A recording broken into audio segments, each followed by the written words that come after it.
الرحمن الرحیم باب معرفت طریق الرؤیت.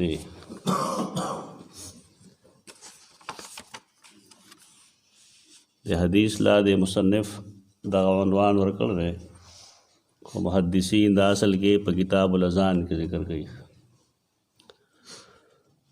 په دې کې چونکې د الله رب العزت د لیدلو صحال ذکر کړی دی د دې وجه نه دا ورله عنوان دغه ایښی دی. ورنه دا محدثین یا کتاب التوحید کې ذکر کوي یا کتاب الاذان کې. مخکې نه بحث دا و چې مؤمنان به د قیامت پر ورځ د خپل رب دیدار کوي. مونږ ویلو په دیدار زمونږ ایمان دی. دا د ایمان خبره ده. دا یې کیفیت سره پای مونږ نه پوهېږو. ډېر څیزونه داسې چې د هغې باندې زمونږ ایمان وي لیکن کیفیت د هغې مونږ الله ته سپارو. لکه قبر کې یو ژوند شته دی د ایمان حصه ده لیکن هغه څنګه ژوند دی د هغې باندې هېڅوک نه پوهېږي ما سوا د هغه چا نه چې هغه قبر ته تللی دی بل چې علم کې دا نشته دی تجربه کې دا نشته.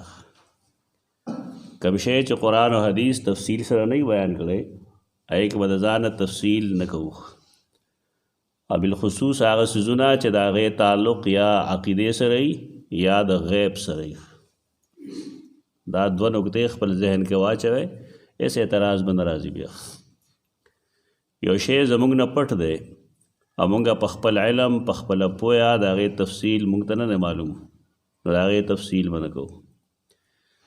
او دویم دا د یو څیز تعلق چې عقیدې سره دی دا چې څنګه راغلی دی هغه شان به منو. په هغې باندې نورې خبرې کول د هغې نه نور څه کشید کول دا جایز نه دي.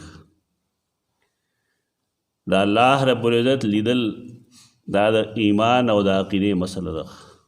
مؤمنان به قیامت کې جنت کې خپل رب ویني پر موږ په دې حدیث ویلو دا هماغه مسله ده وړاندې روانې دی چې مؤمنان به د خپل رب دیدار کوي. قرآن هم دا مسله معلومه ده څنګه به کوي موږ پې نه پوهېږو. دومره دا چې څوک به محروم نه وي د حدیث کې د هغې ذکر کوي. حدیث چونکې اوږد دی دوه درېو ټکړو کې به وایو. حدیث ابی هریرة رضی اللہ تعالی عنہ سیدنا ابو ہریرہ رضی اللہ عنہ حدیث فرمائی ان الناس قالوا یا رسول اللہ خلق ویل اے دا اللہ پیغمبرہ حل نرا ربنا یوم القیامہ آیا مونږ به د قیامت پر ورځ خپل رب وینو ملاقات به کېږي. رسول الله صلی الله علیه وسلم فرمایله قیامت پر ورځ مؤمنان به خپل رب ویني. نو بیا یې تپوس وکړو هل تمارون فی القمر لیلة البدر لیس دونه سحاب. هل تمارون آیا ستاسو څه شک شته دی څه اختلاف هم شته دی فی القمر د سپوږمۍ په لیدلو کې لیلة البدر کله چې د څوارلسمې سپوږمۍ د څوارلسمې سپوږمۍ یو هغې ته تاسو ګورئ نو په دې کې څوک شک کوي چې دا سپوږمۍ دا کول څه وینم هغې وي چې یو سپوږمۍ لیس دونه سحاب چې د هغې نه دې طرف ته سحاب نه وي وریځ نه وي.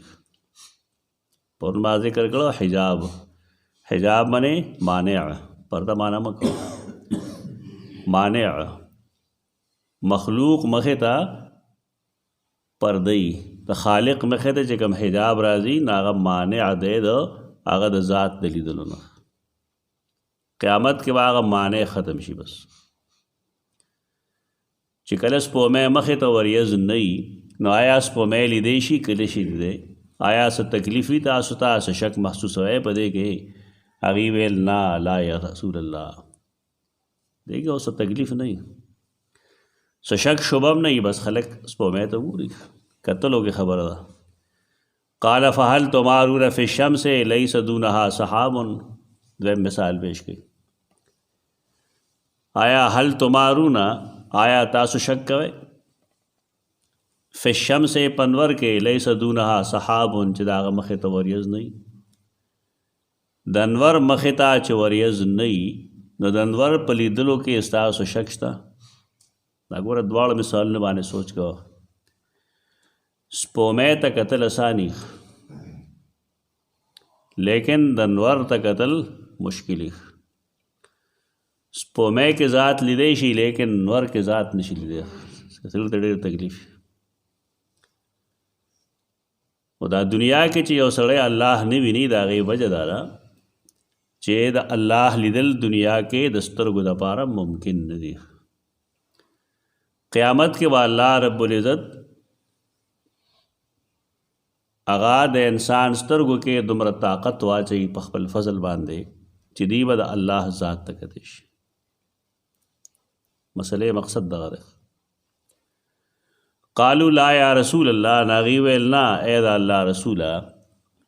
قال هغه بیا فرمایل فإنکم ترونه کذلک، تاسو به الله دغه شانتي وینئ. لیدل به کېدی شي، ملاقات به کېدی شي. ملاقات حساب کتاب وخت کې هم کېږي، خو د حساب کتاب وخت کې انسان الله ته نشي کتلی. یو خو د حساب یره ده، بل د الله د ذات د کبریا د لویۍ دبدبه ده په انسان باندې روب ده. لیکن جنتیان چې جنت ته لاړ شي نو هغه روب به الله ختم کړي. د دې وجې دوی به کتی شي، لیکن مخلوق ته چې کله مونږ ګورو نو مونږ د هغه د ذات احاطه وکړو. لکه زه یم دا کتاب د نو ښکاري ماته د الله د ذات احاطه نه کېږي، ولی مخلوق نه ده. نو کتل به کی کیفیت ځکه مونږ ویل نشو بیانولی، هېڅ چا ته پته نشته دی.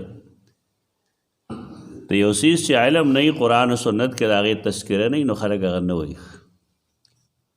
ادب دا دی چې هغې خوا کې خاموش پاتې شي. یو جګړه د خلک کوي چې کومه ونه آدم علیه السلام خوړلې وه د کومې نه منې کړی شوی و، دا څه شي ونه وه. نو خلک څوک وایي دا غنم دی، څوک وایي دا کیله وه، څوک وایي دا کوړ و، څوک وایي د نیکۍ او د بدۍ ونه وه. دا د خلکو خبرې دي. لیکن کوم چې هوښیاران خلک دی نو هغې وایي الله او رسول دا موږ ته نه ده بیان کړی چې دا د څه ونه وه، په دې وجه موږ به غلي یو.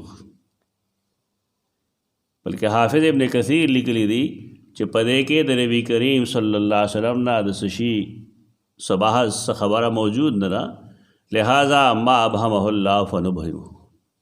یو شی چې الله پټ ساتلی دی، رسول پټ ساتلی دی، موږ پای کې کود کورید نه کوو. پای به ایمان راوړو نور د هغې حقیقت سره دا چې کله سړی هلته ورسي نو بیا پته ولګي. نو دې څیزونو کې همیش دپاره دا ادب وساتئ. دا ادب زموږ د علماو نه مترخ ځانه به لګیایي بخی وایي په یو څیز کې تپوسو کې دلیل نو دلیل نه وي. د هغه دلیل به دا وي چې مشران دا وایي، مشران دا وایي. مشر په دین کې دلیل نه وي. په دین کې دلیل قرآن وي، سنت وي، صحابه کرام وي، اجماعي د امت، دارنګې ائمه مجتهدین وي. دغه علما نه وروستو خلک دلیل نه وي. بیچارهګان بس څه کوي، د خلکو سوال راځي، د خلکو د سوال د پوره کولو دپاره دوی د ځانه خبرې شروع کړي. په ځای د دی چې سړی ځان ګناهګار کړي نو ښه خبره دا ده چې دی هغه خبره الله ته وسپاري. چې قرآن و حدیث کې دغه امر ذکر دی، نور وړاندې موږ ته څه علم نشته. دې ته بې علمي نه وایي. داسې مشروطي کول دي چې یو څیز تفصیل او الله رسول نه دی کړی، موږ د هغې تفصیل کې نه وځو. فإنکم ترونه کذلک یحشر الناس، خلق به راجمع کړی شي یوم القیامت، د قیامت په ورځ. او دا ډېره د ازمایش ورځ ده، ډېره تکلیف ورځ ده. دعا کوئ الله نه چې د هغې تکلیف نه مونږ بچ کړي. نهایت مشکل حالات. فیقولو من کان یعبد شیئا فلیتبعه، الله وہ فرمائی چا چې د کم سیز عبادت کو ناغه پسې لاړ شي. دنیا کې ټول خلک د الله عبادت نه کوي.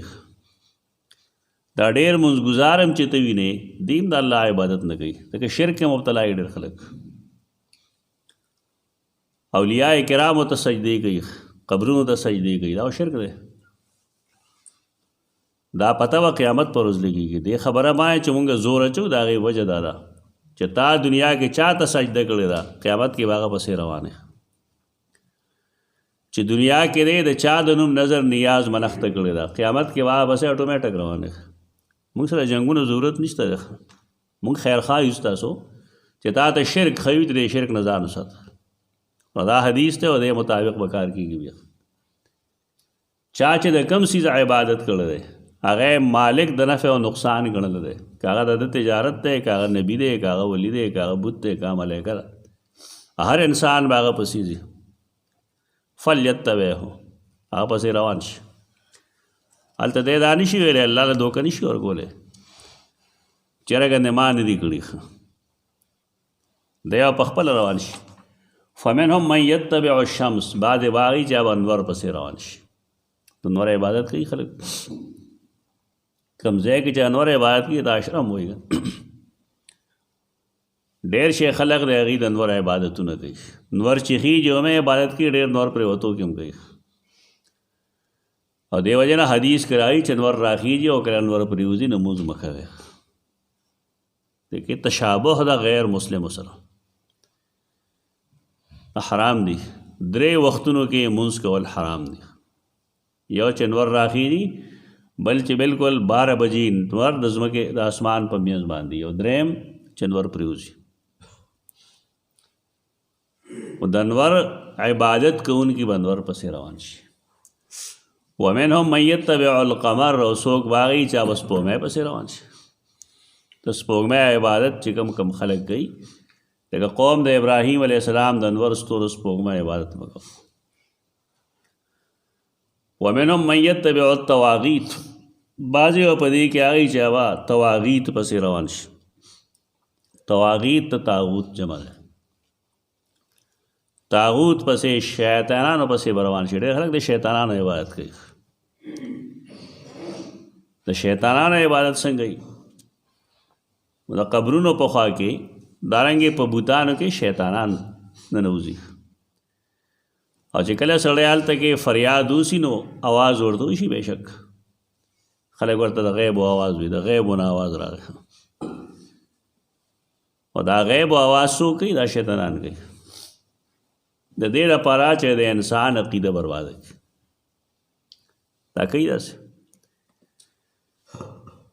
کم خلکو چې توحید باندې کتابونه لیکلي دي، هغوی دا ثابت کړي دي په ګڼ شی واقعاتو باندې چې د فلانکي په کونډۍ کې یا د هغه په ملا کې شیطان ننوتی و.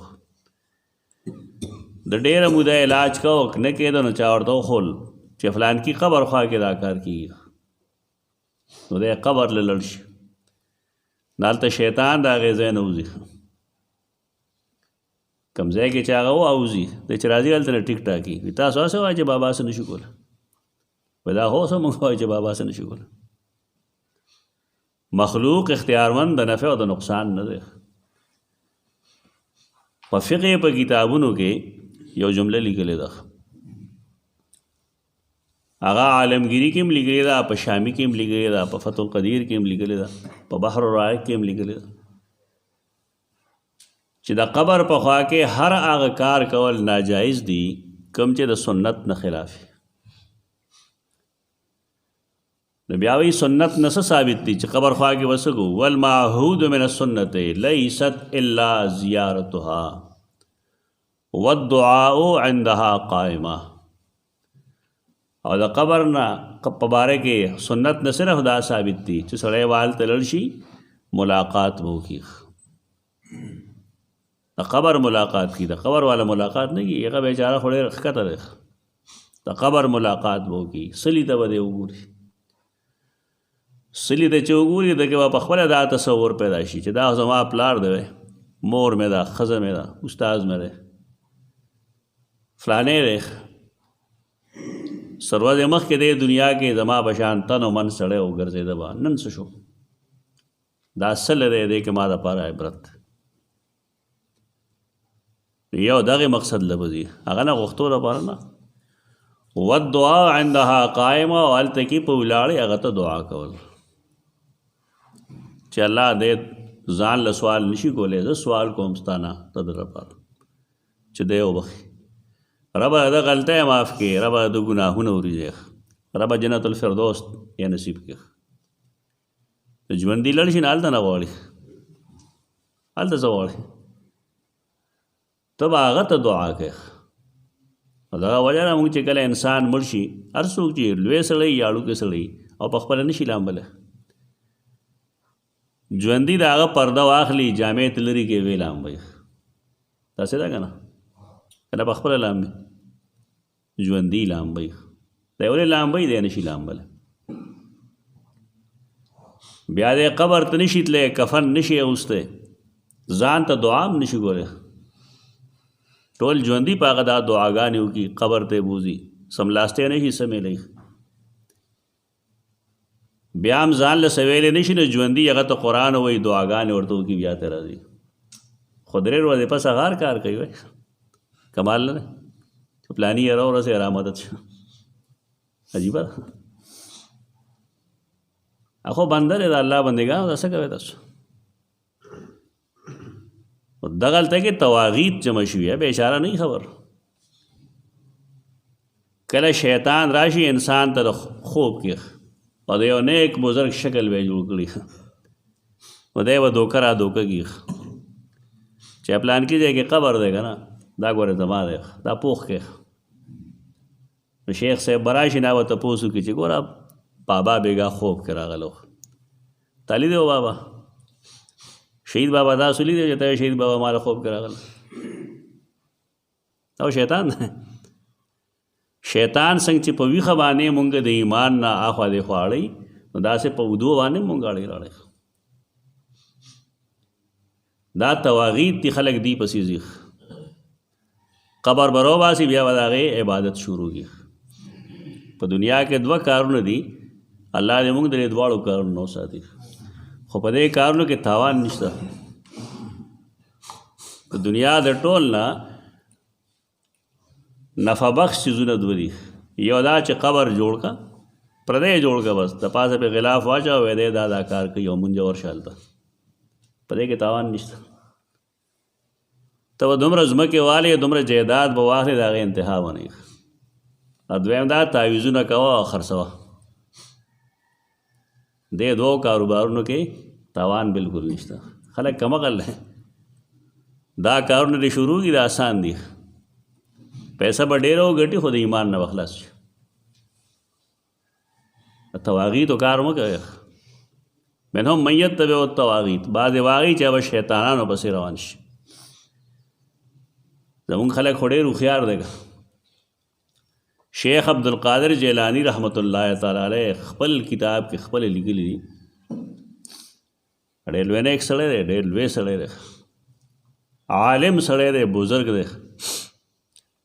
هغه وایي یو شپه ما عبادت کو، د شپې نیمه چې شوه نو زما نه غیر چاپېر روشني شو، رڼا شو، او ما ته یې ویل چې یا عبدالقادر زه ستا رب یم،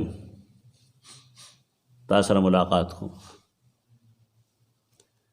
خو دا که زما او ستا د دې زمانې سړی راوسوي چې او که نه پلان کې الله راغلی و. الله سوا د پیغمبرانو نه بل چا سره خبرې نه کوي. دا رهنمایي به تعالی قرآن درکوي چې قرآن چا نه ویلي نو په دې هغه دوکه شي. دا ښه چې دې زمانه کې دا حرکتونه نه کېږي. دا ابتلاعات دي کوي الله. نو ما ویل چې زما رب ما سره څنګه خبرې کوي. څه وایي؟ نو هغه دا دی چې تا ته ما عبادت معاف کړی دی، ته نور عبادت مه کوه، تا چې کومه مرتبه وه تعالی ما هغه دنیا کې هم درکړه، آخرت کې هم درکوم. دا خبره که نن یو سړي ته په داسې ماحول کې وي شی به څه وایي چې وایي چې دا خدای ته رسېدلی. شیخ عبدالقادر وایي چې ما ویل چې زما د رب کتاب کې خو لیکلي دي چې واعبد ربک حتی یاتیک الیقین، تر مرګه پورې به د خپل رب بندگی کوي. او رسول الله صلی الله علیه وسلم تر مرض الموت کې هم جماعت ته به ته لمونځ به کوه. زه څوک یم چې زه د عبادت نه معاف کړی شم؟ رک شه مخ پناه کوي شیطان. شیطانانو کار دغه په داسې جامو کې راځي خلق له او خلق غلی راغلی ادي بسې غیب نه आवाज راغی فلانه چله شو فلانه چله ټول دروغ وي خلق هم د قرآن نه او حدیث نه واقف نه بچ چا سو وي دی ورپسې منډه دغه تواغیت دي دا انساني شکل کې می بعضې با روان شي په دې کې په تواغیتو پسې وتبقى هذه الامة فيها منافقها دا امت به پاتې شي یوازې بس نو ټول خلک به تقسیم شي صرف دا امت به پاتې شي خو په دې امت کې دې منافقان به هم ټول امت به پاتې شي په دې کې منافقین خلک چې د هغې په زړه کې د الله توحید نشته او منځونه کوي عبدالله ابن ابی د زړه کې الله توحید نه وکړه خو مونځ به رسول الله صلی الله علیه وسلم پسې نه کوو دې باندې ځان پوهول پکار دا چې سړی مونځ کوي ته د زړه نه مسلمان دی ډېر به داسې چې هغه به ظاهر کې منځونه هم کوي لیکن زړه کې د هغه توحید نشته منافقین به هم راشي فیاتیهم الله فیقول انا ربکم نو رابشي دي ته الله ورته وایي زه ستاسو رب یم او دې کې د الله صفت څه شو راتلل د راتللو صفت حدیث کې او قرآن مجید کې د الله د پاره ثابت دی پس په دې زمونږ ایمان نه څنګه راځي پې نه پوهېږو داسې ونه وایم چې څنګه زه او ته راځو نه دا خو بېایماني شوه کفر شو ولې مونږ الله له جسم تسلیم کړو الله له جسم نه تسلیم وکړو مخلوق په شان الله رب العزت د هغه صفتونه پرون مونږ ویلي د هغه د شان مطابق د هغه راتلل د هغه تلل دا ټول خلک وایي وایي د پاسه د شپې په آخري حصه کې ولې الله رب العزت آخري اسمان ته راغلی ټول وایي خلک هغلته څوک دا نه وي هلکه څه ووایي دا حدیث دی د شپې په آخري حصه کې الله آخري اسمان ته راشي او یو څو اوازونه کوي چې آیا څوک معافي غوښتونکی شته دی چې معافي کړم څوک رزق غوښتونکی شته دی چې رزق وله ورکړم نو تلل راتلل د الله د شان مطابق د چا ذهن چې دې طرف ته ځي چې زما او ستا په شانتي ځي راځي د خپل ذهن علاج وکړي ځکه د الله ذات مخلوق سره د هغې تشبیه نشي ورکولی او کوم صفت چې هغه ځان له په خپله بیان کړی دی هغه وایي هغې نه به انکار نه کوي که ته انکار کوي بیا کافر کېږي یو خو داسې چې یو سړی د ځان نه د الله صفت بیان کړي جدا خبره ده او یو صفت داسې دی کوم چې الله ځان له په خپله بیان کړی دی نو دا صفت چونکې الله ځان له په خپله بیان کړی دی لہذا موږ به په دې ایمان لرو د هغې طریقه سره کیفیت څه یې د تلو راتلو موږ پې نه پوهېږو دا طریقه زده کول پکار دی نو بهر کیف دي ته به راشي رب د دي نو اب ورته ووایي انا ربکم زه ستاسو رب یم وړاندې به انشاءالله سهار کې ووایو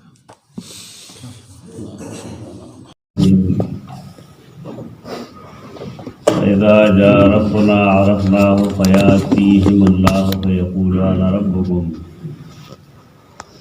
فيقولون أنت ربنا فيدعوهم ويضرب الصراط بين ظهراني جهنم تفصیلی اوږد حدیث و څه ټوکړه ویلې شوې وه څه ټوکړه انشاءالله نن وایو الله رب العزت د هغه صفت تلل راتلل موږ خبره واضح کړې وه چې د الله ټول صفتونه د هغه د شان مطابق دي او دا یوازې احادیثو کې نه دي بلکې قرآن مجید کې هم شته دی چې وجاء ربک والملک صفا صفا ستا رب به هم راشي او ملائک به هم په صفونو صفونو راشي او د رب راتلل څنګه چې د هغه ذات باندې مونږ نه پوهېږو دارنګې په تلو راتلو یې نه پوهېږو د ایمان مسله ده صفت باندې زمونږ ایمان دی نه د هغې د کیفیت نه خبر یو نه ته انکار کوو نه مخلوق سره تشبیه ورکوو رب راشي تر دغه ویلو فاذا جاء ربنا کله چې زمونږ رب راشي مونږ به یې وپېژنو. الله به دې ته راشي نو ورته به ووایي انا ربکم، دی به وایي چې انت ربنا، ته زمونږ رب یې. نو فیدعوهم، دی به راوبولي. دا امت دی د رسول الله صلی الله علیه وسلم. هغه مسلمانان دي چا چې د الله نه سوا د بل عبادت نه کوي. ويضرب الصراط بین الظهراني جهنم، او پل با کېښودی شي د جهنم په دواړو غاړو باندې. لاندې جهنم دی، د هغې د پاسه به پل کېښودی شي. پل ته عربی کې صراط وایي. پل لفظ د عربی نه دی، او د فارسی لفظ دی. دریو ټکو والا پی ده پکې. په عربی کې دریو ټکو والا پی نه وي، ړی پکې هم نه وي، ژې پکې هم نه وي، ګاف پکې هم نه وي. خلک خامخا دې ته پل صراط وایي. خو یا ورته پل وایي یا ورته صراط وایي. عربی کې ورته صراط وایي او نورو ژبو کې ورته پل وایي. د جهنم د پاسه به یو پل کېښودی شي. دې نه معلومه شوه چې صراط کوم ته چې موږ پل وایو دا به د جهنم د پاسه. ټول خلک به په دې پورې وځي، هاخوا به جنت وي. د ټولو نه مخکې به په پل څوک تېر وځي، څوک به پورې وځي اول د پل نه. نو فاکونو اول من یجوز من الرسل بامته، د ټولو نه مخکې په رسولانو کې به اول زم چې د خپل امت سره پل باندې پورې وځي. دا د امت صفت دی. خو کاش که د امتیانو ځان پېژندلی وی. د رسول الله صلی الله علیه وسلم د امتیت فایده دغه ده چې دا د ټول نه مخکني جنتیان دي، او رسول الله صلی الله علیه وسلم به د دې په ملګرتیا کې جنت ته ځي. داسې قسمه امید افزا احادیثو ته چې سړی وګوري وشرمېږي چې زمونږ عقاید څه دي، زمونږ اعمال څه دي، زمونږ اخلاق څه دي. او بیا الله موږ له کومه رتبه راکړې ده په انبیاء کرام په امتونو کې. دا خبرې ټیک دي چې موږ افضل امت یو، خو د دې لپاره څه فریضه هم ده. فریضه یا موږ ادا کړې ده. د دې لپاره چې د کوم عمل ضرورت دی نو آیا زمونږ دی هغه، دا خبرې سړی بیا خفه کړي. پکار دا چې سړی دین زده کړي، د رسول الله صلی الله علیه وسلم د سنت مطابق هغې عمل وکړي. هسې خو د مسلمانانو چې کوم غریبانان خلک دی، دی به د مالدارو نه او یا کاله مخکې جنت ته ځي. دلته هر سړي ته چې ګورې په خپله غریبۍ جاري. الله یې چې غریبانان دا مالدارو سره به حساب کېږي او یا کاله به هغوی لاړ حساب کتاب. او دا کوم چې دلته ځان محرومه وي د دې به یا کاله مخکې تلي. اوس هر سړی چې ګورې نه هغه ډېر زیات خفه وي. الله ټولې کامیابۍ انسانانو دنیا کې نه ورکوي. څه دنیا کې ورکوي، څه آخرت کې ورکوي. خو زمونږ خلک دې نه واقف نه دي، د الله نه به شکوې کوي، شکایتونه وکوي. د الله تقسیم باندې رضا کېدل پکار. دا د امت فضیلت شو. اکونو اول من یجوز من الرسل بامته، زه به لومړی یم په رسولانو کې چې د خپل امت سره په دې پل باندې پورې وځم. ولا یتکلم یومئذ احد الا الرسل، او په دغه ورځ به خبرې نه کوي هېڅوک ما سوا د رسولانو نه. د مشرکانو خیال دا و چې موږ به خپل خدایان بچ کړي. په هغه ورځ هېڅوک خبره نشي کولی. مسلمانانو کې هم دا رسم رواج ننوتلی چې موږ د فلانکي د لمنې د لاندې یو، هغه موږ جهنم تلو ته نه پرېږدي. او چې موږ قیامت په ورځ د فلاني نوم ووایو یا غوث ووایو، موږ به نه خپلې جنت ته ځو. داسې مشرکانه عقایدو والا خلق اوس هم شته. بلکې پیرانی پیر رحم الله باره کې خدا ویلی چې چې کله هغه ملک الموت راغی قبر کې منکر نکیر رال تپوس یې ته وکړه چې من ربک هغه وویل لوړ هغه الله ته شکایت وکړو هلکه تا ته دا بکواس چا راورسو د دې نه هو یا پیراني پیر خبرې یا ملائک خبرې یا الله خبرې د قبر د حالاتو نه څه خبرې دومره لوی کافر دي ظالمان څه وایي نو د سړي عقل حیران شي دې خلکو هغه عقل چرته راغلی په قبر کې د سوال جواب نه انبیا مستثنا نور څوک نه مستثنا پیرانی پیر رحمت الله تعالی علیه ډېر لوی سړی دی لیکن هغه ملائک نشي زغلولی دا کیسې دي بس بازاري خلک دی په منبرونو باندې دا حال کیسې کوي د خلکو عقاید برباد کړي د قیامت پر ورځ هم هیڅ څوک څه نشي ویلی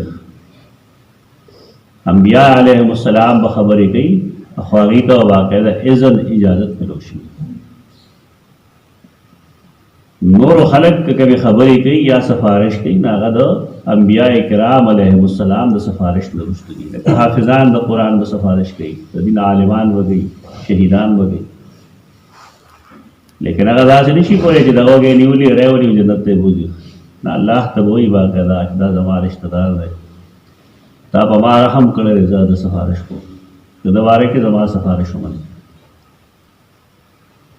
هغه سجونه ټول قرآن او حدیث کې شته دی په دې کې د چا د خیال زغلولو ضرورت نشته انبیاء علیهم السلام به صرف خبرې کوي او څنګه خبرې وکلام الرسول یومئذ اللهم سلم سلم د رسولانو خبرې و په روز دا چې یا الله مونږ بچو ساتې یا الله مونږ بچو ساتې خو چې کله د رسولانو دا دعا ده نو زمونږ څه دعا پکار ده دا مونږ چې وایو وقنا عذاب النار دې مطلب دغه ده اللهم ربنا آتنا فی الدنیا حسنه روا مونږ له په دنیا کې خوشحالی کامیابی راکړي وفي الآخرة حسنه او په آخرت کې خوشحالی او کامیابی راکړي وقنا او مونږ بچو ساتي عذاب النار د عذاب دو دې دعا اثر والته ښکاره کېږي هغه ډېره د هیبت ورځ ده رسولان به په هغه ورځ وایي سلم سلم اللهم سلم سلم وفي جهنم کلالیب مثل شوک السعدان او په جهنم کې کلالیب مونږ چې ورته حق وایو مزدوران چې په ګمه وسپنه باندې بوج دا چې په ځان باندې بوجې چوړي خلک کم سړی ناسره یو حق غوندې داسې هغې تړه مکې نه په اوږې بوجې راوړي دیو ته کاف لام دی وایي جمع کلالی ورغي دا کونډې وایي ورسره جهنم کې کونډې دي ویښ نه راختلي دي په شان د ازغو د سعدان د ځای نوم دی شوق ازغي دا کونډې دي په شان د سعدان د ازغو مارکونډه یو څیز زموږ ورته وایو دکه ټایپ څیز دی مارکونډه د اوښانو من باده خوراک دی د اوښانو ډېر خوښ خوراک دی مارکونډه د سعدان ځای دی د هغې د مارکونډو په شان د زړه وي تا به کتلي هغه چې ننوځي سړي ګسچلي بیا خو هل رأیتم شوک السعدان تاسو مارکونډه د سعدان لیدي قالوا نعم ویې ویلو هغه فرمایل فإنها مثل شوک السعدان دا شانتی دی خو غیر انه لا يعلم قدر عظمها الا الله شیخ دغه دی لیکن دومره دا چې د هغې غټوالی د الله نه سوا بل چاته نه دی معلوم وړوکی شی نه دی دومره دنګ دی دومره لوی دی چې دا خلک به دې ځای نه تښتوي کوم چې جهنمي که نه تخطف الناس باعمالهم خطف اصل کې دی ته وایي چې یو شی هوا کې ځي یو مرغۍ راشي او بس ځانه بې خبره یو بې تښتوي اوچکلی را چې څه ته وایي اردو کې راټینګوي به خلک باعمالهم د هغوی د اعمالو په وجه هلته څوک داسې نشته چې ته دې خوا ده ته دې خوا ده هر سړی به په پل باندې ځي او الله رب العزت په هغې څیزونو کې شعور یې خرېږي کم سړی چې جهنم مستحق یا ورانی شي هلته نښکته یې غورځوي د دغې روزې دپاره تیاری پکار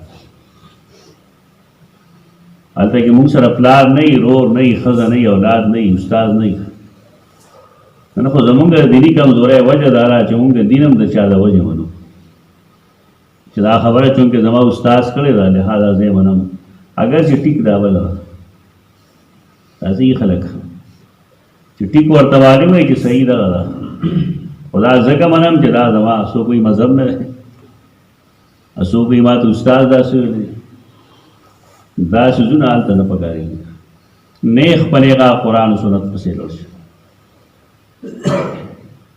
کم دلیل چې مضبوط دی هغه خبره دی ومنلی شي کم چې غلط دی کمزوری دی پرېښودی شي د خپلو اعمالو په بنیاد نن یو سړی زما په وجه باندې یا د اولاد د پاللو دپاره د ګناه کار کوي نو نه د اولاد پکارېږي او نه زه پکارېږم لار مور نه پکارېږي یفر المرء من اخیه وامه وابیه وصاحبته وبنیه انسان به د قیامت پر ورځ د خپل زامنو نه خپل مور نه خپل ښځې نه بلکې یو ځای راځي وفصیلته التي تؤویه د خپل خاندان د خلکو نه به تښتي خاندان والو سره یا دنیا خلق سره خلک دنیا کې مینه دی د هغې خدمت کوي لیکن دین کې د چا پیروي په دې نه کوي چې دا زما خپلوان ویل دی مونږ د دین نه غم خالي جوړ کړی دا لویه تباهي ده لویه ګمراهي هم درته ده سړی دلیل ته وګوري د دلیل په بنیاد د خبره ومني او د دلیل په بنیاد د خبره پرېږدي تخطف الناس باعمالهم راټینګي و خلک د هغې د عملونو په وجه فمنهم من یوبقو بعمله نو څوک واغي چې هغه هلاک کړی شي د هغه د عمل په وجه دومره سخت شی یې راونیسي او ښکته یې وغورځوي که به څه پاتې شي ومنهم من یخردلو خردل اصل کې اوري ته وایي که نه نری نری دانې ومنهم من یخردل او بعضې په دې کې واغي چې هغه د زخمونو نه زرې زرې شي هر ځای کې زخم دی هر ځای کې زخم دی یې نیسي به ټول مشرکان بم نیسي کافران بم نیسي منافقان بم نیسي بدعمله مسلمانان بم نیسي کم چې ګناهګار مسلمانان دي نو یو خردل او زخمي کړی شي نوکار یې ورته ودرېږي ثم ینجو بیا یې پرېږدي یعنې په هغې پل پتلو تلو کې هغه ته خپله سزا ورکړه حتی اذا اراد الله تر دې چې کله الله غواړي رحمت من اراد من اهل النار او رحمت په هغه چا کول غواړي چې غواړي هغه د اور والو نه یعنې کله چې الله رحمت په جوش کې راشي او اور کې کم خلق دی په هغې رحمت کول غواړي امر الله الملائکه الله و ملائکو ته حکم وکړي چې ان یخرجوا من کان یعبد الله بدعمله مسلمانان هم ورته دلی ورته به وایي چې کومو خلقو د الله عبادت کو نارو باسه د الله عبادت ملائک کړي دا کوم خلک چې مونځ نه کوي دی به څنګه پېژني موږ وایو دا مسلمان دی کال تیر شي او کال راشي مونځ نه کوي الله بندګي خو نه شو دی بې بخته خو د ملایکو د نظر نه بچ پاتې شي پټ پاتې شي موږ چې دومره زور اچو په اعمالو باندې د هغې وجه دا ده چې مسلماني یا زمونږ نیک اعمال دا زمونږ سفارشیان دي یو سړی پړه کې هر څومره مسلمان دی لیکن په هغه باندې علامت څه نښه د اسلام نشته نو دی به ډېرې مودې پورې غریب کړي ښه دا دی چې سړی د دې څیزونو نه عبرتونه واخلي نصیحت واخلي کومو خلقو باندې علامت شته دی د الله د بندګۍ فیخرجونهم نه هغوی به روباسي ویعرفونهم بآثار السجود او ملائک والا خلق پیژني د سجدو په علامات دې خلکو دا مطلب اغسته دی په ګرمۍ کې په ګرمه شګه باندې یا په ګرم فرش باندې مونځ کوه که نه نو ستا تندی به تور شي بیا به ډېر خلک ډېر مونځ ګزاري لیکن د هغې په تندي دغه علامت نه دا جدا شي نه یو سړی چې مونځ ګزاري د هغه مخ کې یو ښکلا وي لکه تورمی ښکلا پکې ښکاري، هغه تھراوټ او تازګي پکې ښکاري. دا علامت دا تور علامت نه دی کوم چې خلک جوړي نه د چارو خو ټیک ده دا نه مسله، لیکن بعض خلک دا په زوره جوړي. مونږ ته معلوم دي خلک چې هغوی دا حرکتونه کوي مګي رامګي په قالین باندې چې علامت پیدا شي څه دپاره چې خلک ښه سړی ووایي، ځان دې تباه کړ. یو سړی چې د خلکو په نظر کې د ښه راتلو دپاره عبادت کوي، قرآن وایي، حدیث وایي، خلک پوهوي، عالم دی، شهید دی، یو تباه دی، دا عمل خو ختم دی. عمل کې اخلاص پیدا کوي. که څوک تعریف کوي او که نه کوي خپل کار وکړي، که څوک ښه ګوري او که بد ګوري، خپله معامله خپل رب سره سمول، اخلاص پیدا کوي په زړونو. یو سړی مخلص دی، الله د رضا لپاره هر کار کوي، که خلک هغه ته ښه سړی ووایي نو وایي فرق خو به دی نه ورځي. ارادتاً د سړی نیکي په دې بنیاد نه کوي چې خلک دې ما ته ښه سړی وایي، خلک ښه سړي ته ښه سړی وایي، هغه ګناه نه دی. ګناه دا دی چې یو عمل کوونکی عمل په دې بنیاد وکړي چې خلک ما ته ښه سړی وایي او خلک زما تعریف وکړي. نو خلک به وکړي. تاسو مخکې ترغیب و ترهیب کې او نورو کتابونو کې احادیث ریاض صالحین کې چې ډېر شهیدان، ډېر عالمان، ډېر نیکان وه جهنم ته لاړ شي، د قرآن حافظان هم ډېر شي لاړ شي. دی به شکایت وکړي چې را موږ خو ستا لپاره ځان قربان کړو، شپې به مو رڼولې. نو الله به جواب کې څه وایي؟ زه ستاسو د نیت نه خبر وم. تاسو خو د جنګ په میدان کې شهیدان په دې شوې چې تاسو دا خیال و چې خلک موږ ته ووایي چې ډېر بهادر و، مړ شي خو واپس رانه دی.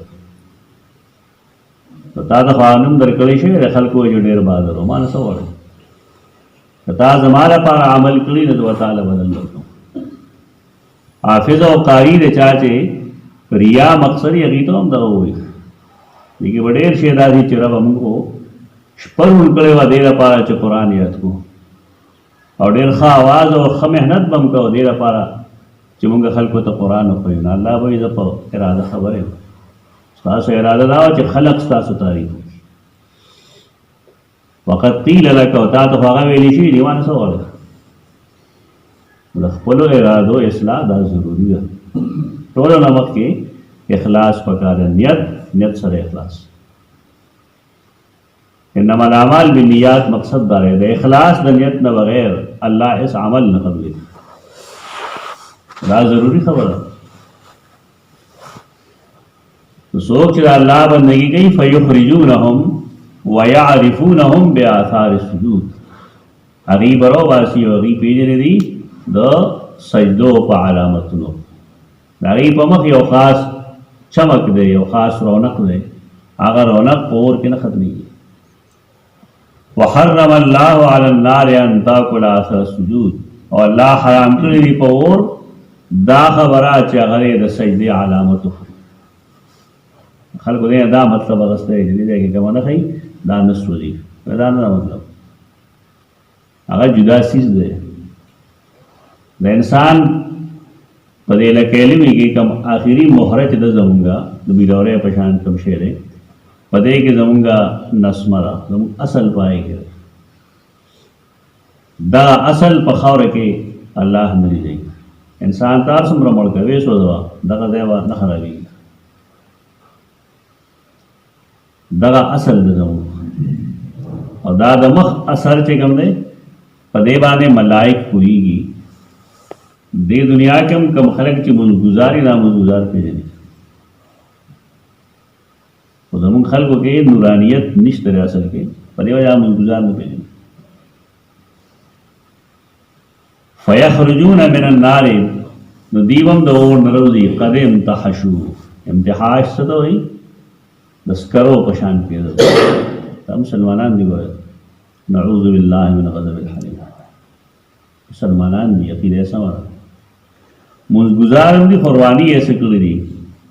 نو دیوه قد امتحشوا، دیوه په جهنم کې د کویلې په شان، د سکرو په شان سوځېدلي، تک تور شوي وي.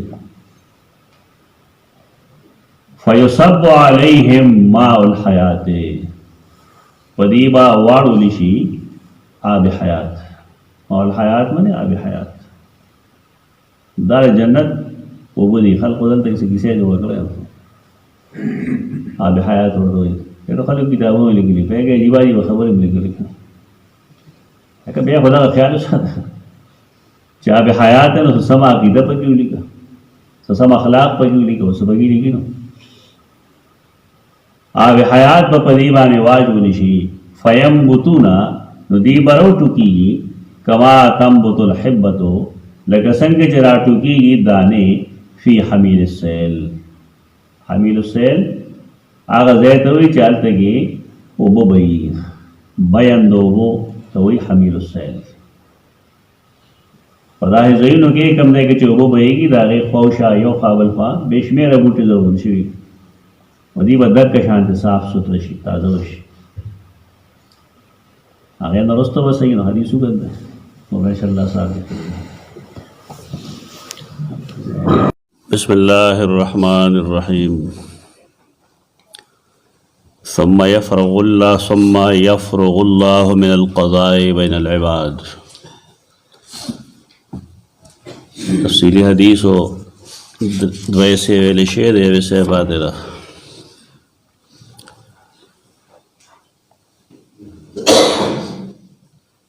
دین رستو با اللہ فارغ شی من القضاء بین العباد د خلکو په منځ کې د فیصلې کولو نه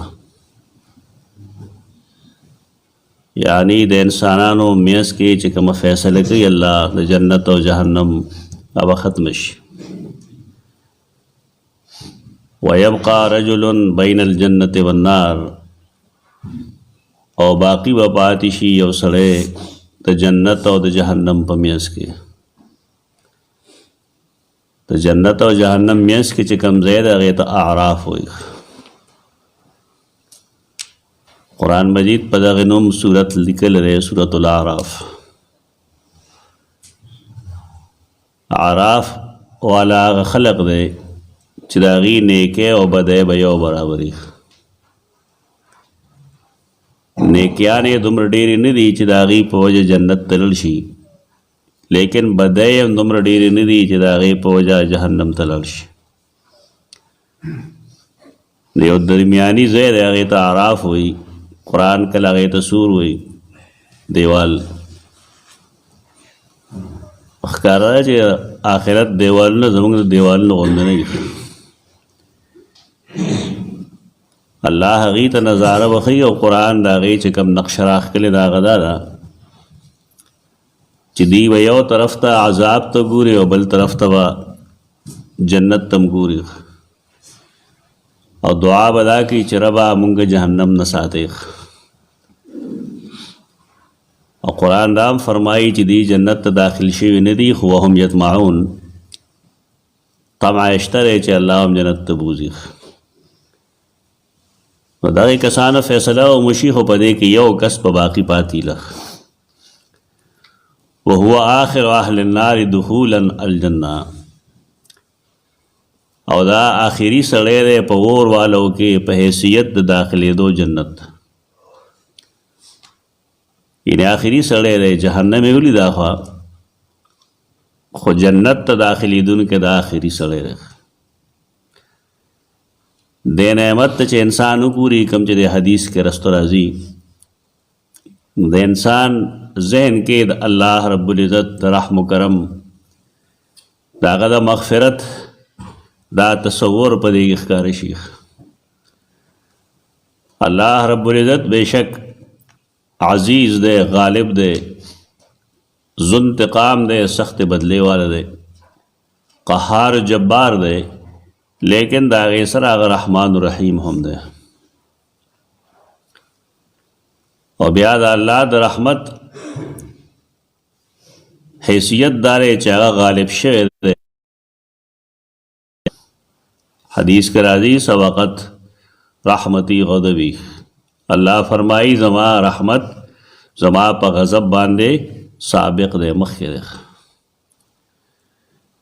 د دې وجه نه مسلمانان د الله نه یریږي هم لیکن داغه د رحمت امیدوار همي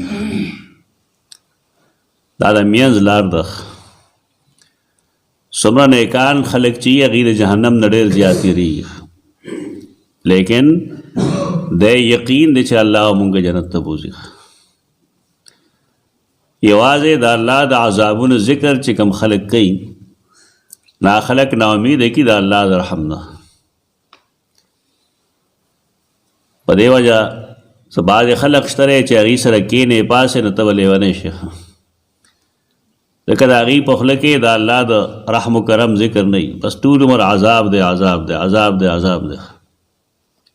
دا دویم پهلوم لږ ذکر کوه که نه. سیدنا علی رضی اللہ عنہ به فرمایل هغه مبلغ، هغه تبلیغ کوونکی او دین رسونکی سم سړی نه دی چې هغه یوازې د الله د عذابونو ذکر کوي او د هغه د رحمت ذکر نه کوي، نو خلک نا امیده شي. او هغه مبلغ هم کامیاب مبلغ نه دی چې هغه ټول عمر د الله د نعمتونو ذکر کوي او د هغه د سزا ذکر نه کوي. ځکه یو سړی چې ټول عمر د نعمتونو ذکر اوري، نو د هغه نه د الله رب العزت هغه بل طرف پټ پاتې شي، قهر و غضب ته پټ پاتې شي. طریقه دا ده چې انسان به د نعمت ذکر هم کوي او د دې دپاره چې مسلمان د دواړو په منځ کې ژوند تیر کړي. د حدیث کې اصل خبره رستو دغه راځي، هغې دپاره دا تفصیلي قصه کوي. دا آخري سړی دی، دی به جنت ته داخلېږي مقبلا بوجهه قبل النار، او د مخ به کم طرف ته وي؟ د مخ به جهنم طرف ته وي. دی خو په اعراف ناسته که نه، په اعراف چې ناسته نو مخ یې جهنم ته دی. نو دی به دعا وکړي، یقول یا رب اصرف وجهي عن النار، ربا زما مخ د اور نه واړی. دا الله د ربوبیت عقیده بنیادی ضروری ده. رب منې پیدا کوونکی ذات، لویونکی ذات، اختیارمند د نفع او د نقصان ته رب وایي. مونږ چې سورة الفاتحه وایو په هر رکعت کې مونږ وایو الحمدلله رب العالمین. خو جماعت نه چې خلک وځي نو بیا پیر بابا ته آواز کوي، کاکا صاحب ته آواز کوي، الله پاتې شي. دا ورته رب وګڼه. دا عقیده پخول پکار دی، دا عقیده قبر کې هم پکارېږي. لومړی تپوس مر ربک دی، ستا رب څوک و؟ څوک داسې و چې هغه تا خپل خالق و مالک ګڼو، اختیارمند د نفع او نقصان دی ګڼو، د چا د نوم تا نظر نیاز منښت کول، د چا د کور طواف دی کو، 50 تا اعتماد و، نقصان ورکوونکی ضرر لري کوونکی دا تا څوک ګڼل، نافع او دار څوک و؟ دا د خاص خلقو خبره نه، دا د قرآن خبره ده. د الله ربوبیت وپېژنئ. او دې وجې نه آدم علیه السلام خطا چې شو نو هغه څه وایي؟ د هغه دعا دا ده ربنا ظلمنا انفسنا. دا د الله د نوم وسیله ده. الله ته زمونږ رب یې، مانا غلطي شوې ده، رب مونږ معاف کړي. دا د ربوبیت عقیده ده او دا حل تم پکارېږي، یا رب اصرف وجهي عن النار. او مفسرین معنی کوي نو خلق چې حدیث نه ویلي نو بیا نه پوهېږي چې رب هغه ذات دی الخالق ابتدان والمربی غذان والغافر انتهان.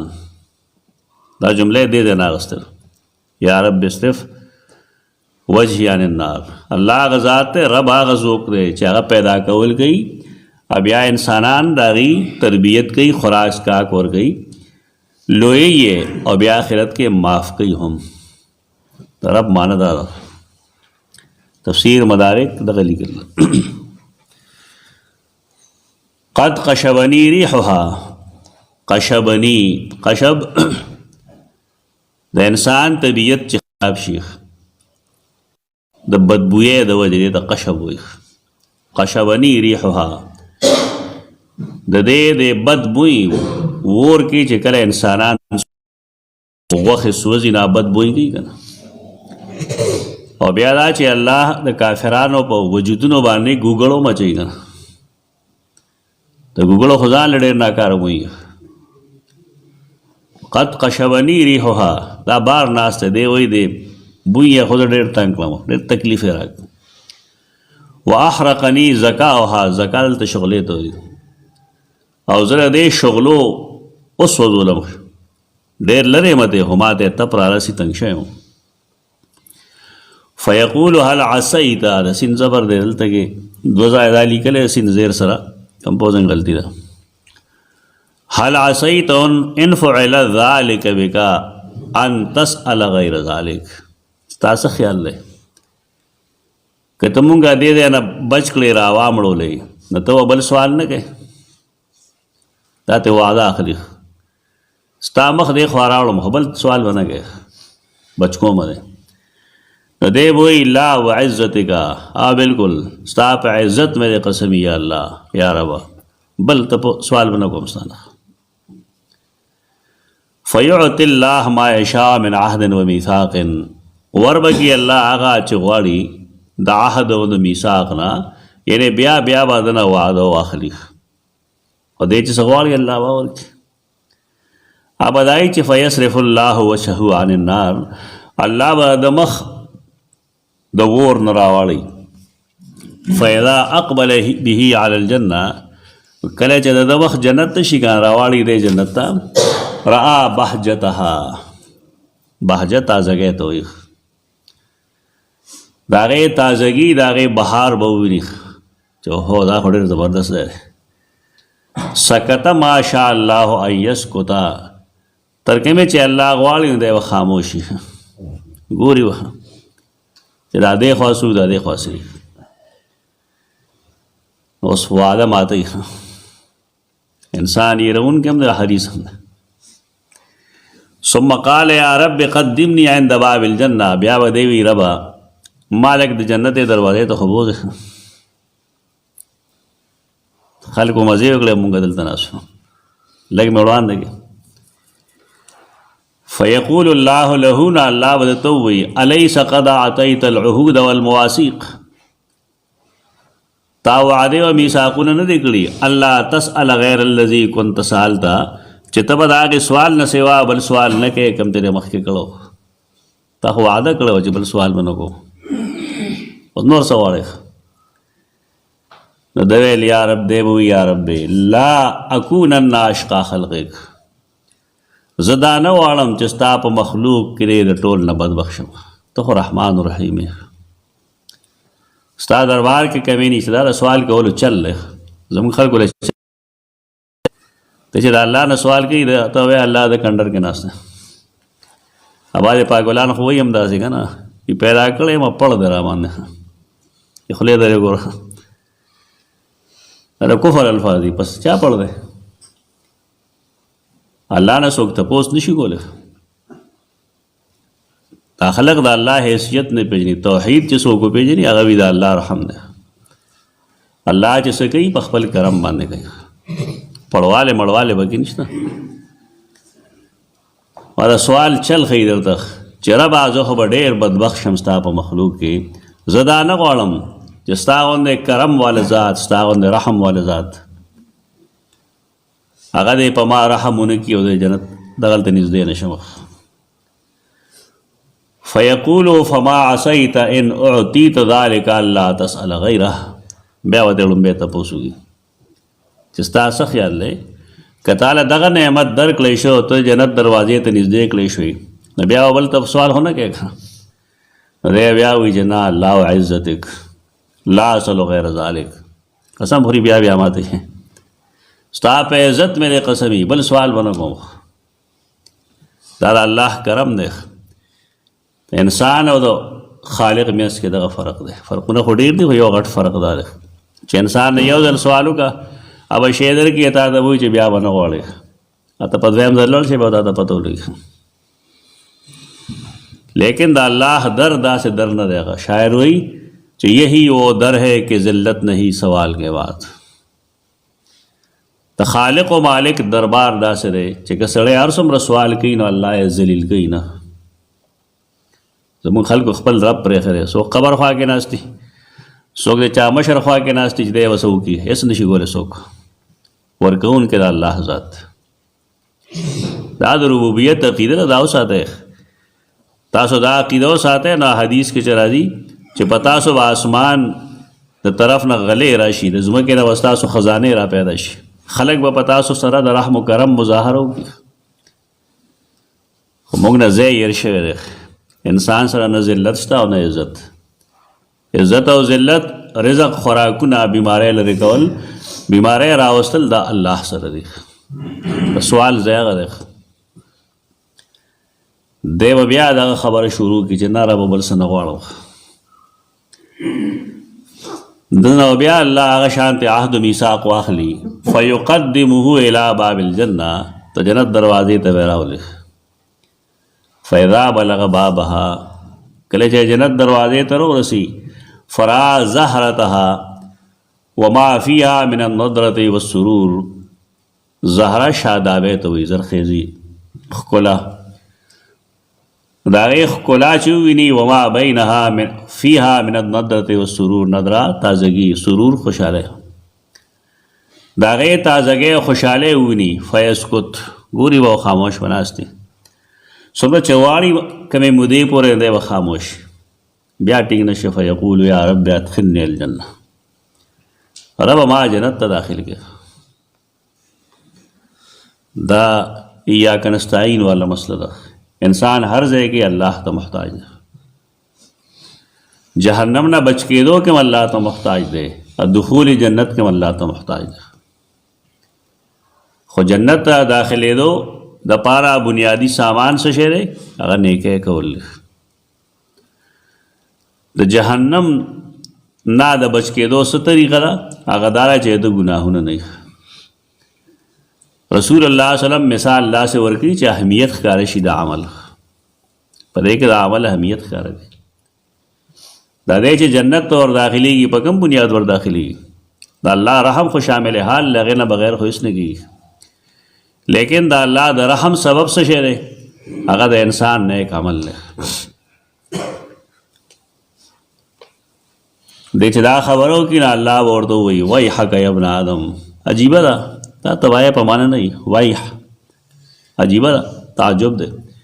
اے د آدم بچیا، ما اقدرکا، ته څومره زیات دوکه باز یې. سوال دی یو کړه ورور رایل ته کې مرو رسول اوس نه ټینګېږي. الیس قد اعطیت العهود والمواثیق، تا عهدونه او میثاقونه نه وکړي. الله تسأل غیر الذي اعطیت، چې تا له کوم شی درکړی شوی دی د هغې نه سوا بل سوال نه کوې. تا ته خو ما ویلي چې ته بل سوال نه کوې. دا د انسان کمزوري ده.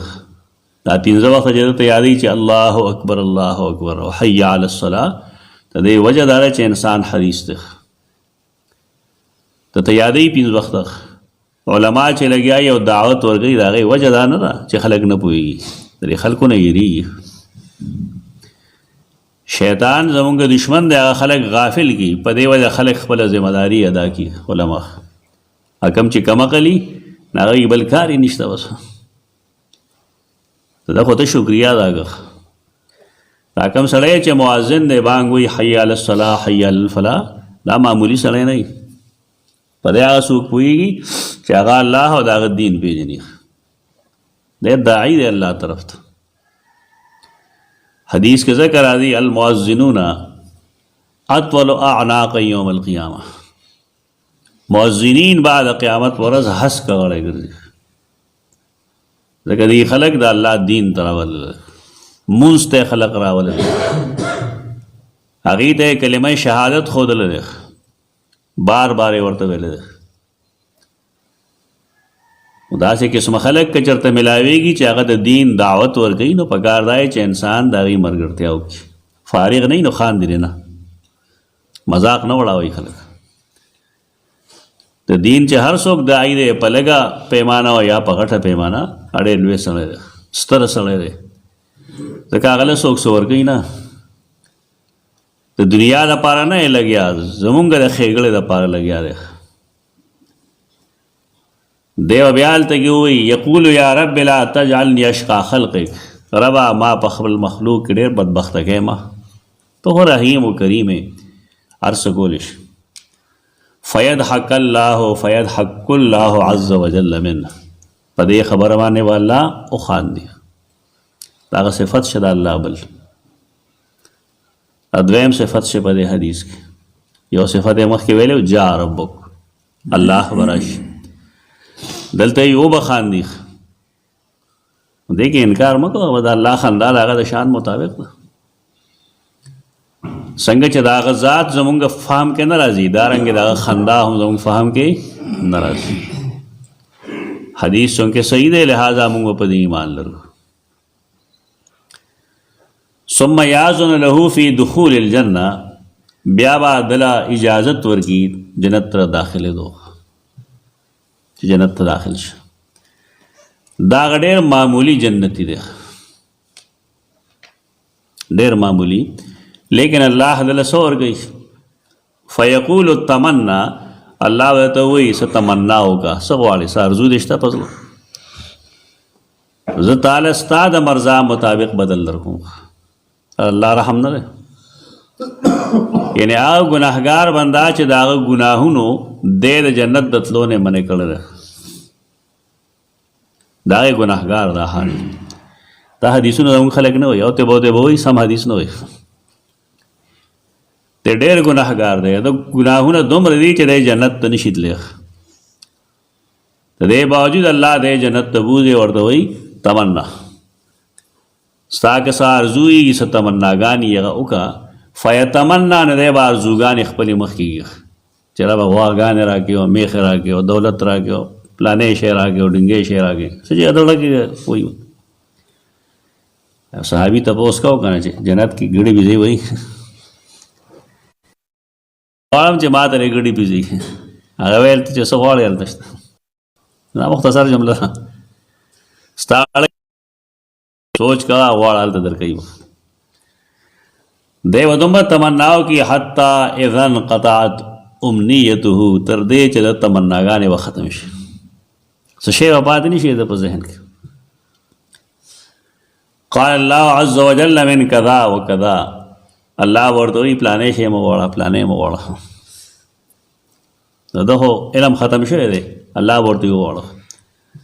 وکذا اقبل یذکره ربه، ته د رب به درته مخکې او یادوي به ورته پلانې شی غواړه، پلانې غواړه، پلانې غواړه.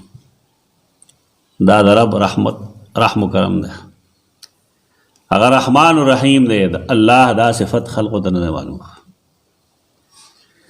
د یو څیز کمی دی، هغې ته وایي د خپلې غلطۍ اقرار.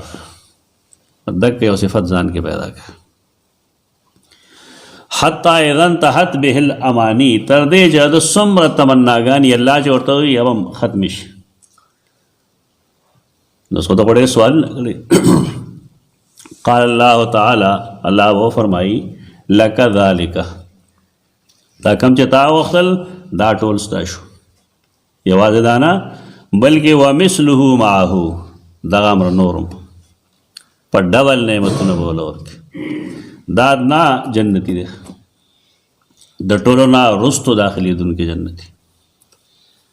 کم جنتي چې اول اول تللی د هغه به څه حال وي. دا د الله رحم و کرم دی، او دا رحم و کرم موږ له تعلیم دا راکوي، تربیت دا راکوي چې موږ د الله بندگان شو. که الله نه غوښتی موږ به دنیا کې نه وی پیدا شوی، او که الله نه غواړي نو موږ به اکثر د دنیا نه لرې کړي. یو دومره زبردست ذات زموږ خالق و مالک دی، پکار دا دی چې د هغه د رحم و کرم په مظاهره باندې انسان دوکه کې نه راځي، د هغه د عذاب نه مو یریږي، او د هغه د رحمت امید هم صادق. اقول قولی هذا استغفر الله لکم.